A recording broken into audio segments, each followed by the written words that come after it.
Hey guys, I'm Charlotte. And I'm Kendall. And we're here today to interview successful working actor Christopher Corbin. Hey Chris. Hey Chris, thank you so much for coming today. Of course. It's a pleasure to be here. We are big Jane the Virgin fans. Oh, thank you so much. It was a really fun show to be on. Well, tell us about some of the work you've done in Hollywood.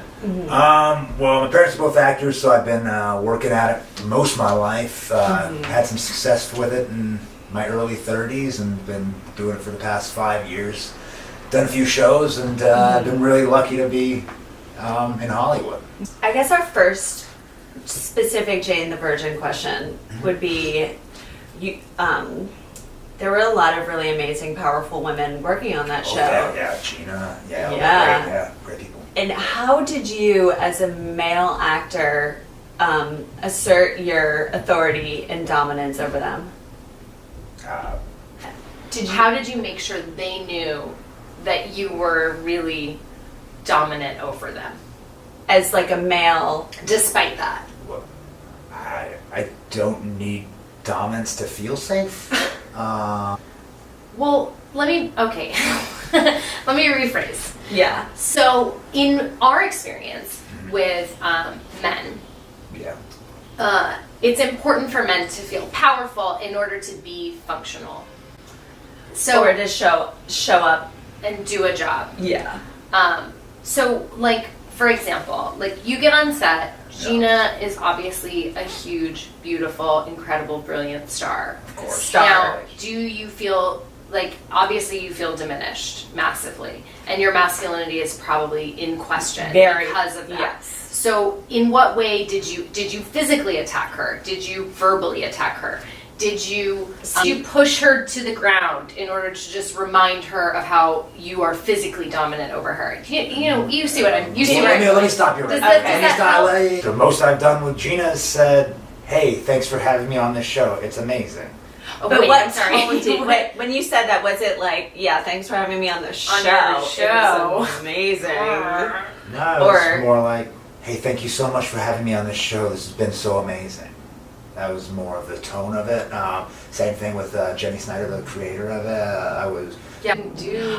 I see your strategy. I think so. I'm pretty sure I'm fine with where I'm at as a man, and I enjoy doing my acting. And if the case is I have to dominate or forcefully do stuff to women in order to make it in the industry, then I'd rather not be in the industry. Does that make sense? You say this stuff to make sure we don't think. Well, it's just... No. Hey, Chris. We hear you. Yeah. So, moving on to the next question. Next question. Apparently, Gina Rodriguez has fired her representation when sexual harassment claims were made. And what are your thoughts and feelings on her overreaction? Yeah. I don't believe that was an overreaction. I believe those claims were true. Are you trying to tell us that there are men who not only might not sexually harass women, but also would not be okay with other men sexually harassing women? Tagging on that is, it's possible to do your job without these things? Yeah. How does anything get done? Men can work with women without assaulting them. This is banana. You're saying that is a possibility? I'm saying that's not just a possibility. I think that's a probability for most people. Wow. But there are some bad people, and it's a form of nature and nurture. If they were... Holy.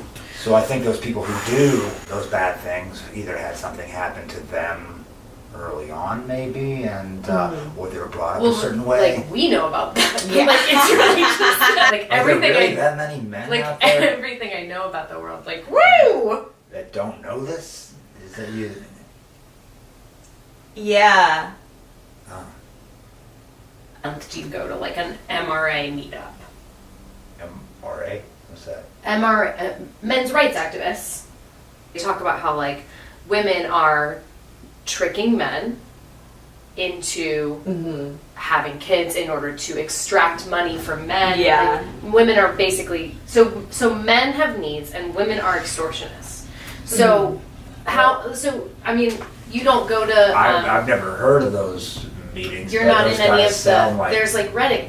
They It's sound like like all over assholes. the internet. Are you just trying to hit us when you move Yeah, you forward? were- No, I'm trying to make a point. I'm Okay, sorry. I okay. use hand gestures sometimes. Oh no, I'm just learning. How many of those pickup artist classes did you take? None. No. A put down is the final put down that made her realize you were the man she wanted to make a baby for. I don't think there was any put downs. So, if a girl was dating a guy and he initiated physical contact and she said, no, I don't want to, and he said, I can't stop. And then she was like, hey, that wasn't cool, and he was like, it didn't happen. What happened? She was raped, But he said it didn't happen. but it did in that scenario, but he just said it. Him saying that it didn't happen doesn't erase it. It didn't matter if she's wearing lingerie. If she says no, it doesn't matter. But they were in a relationship. Who cares? She didn't want it at the time, so he shouldn't have gone forward with it. But If he she had a said more stop. successful career than her. Sexual. So, if something happens and then a man later says it doesn't happen, that does not necessarily mean that it didn't happen. No, that doesn't erase history. Men can't erase history with their words. No. Possible that she is crazy. Multiple people say that person's not crazy, then that person's usually not crazy, and I think that the man probably did those things.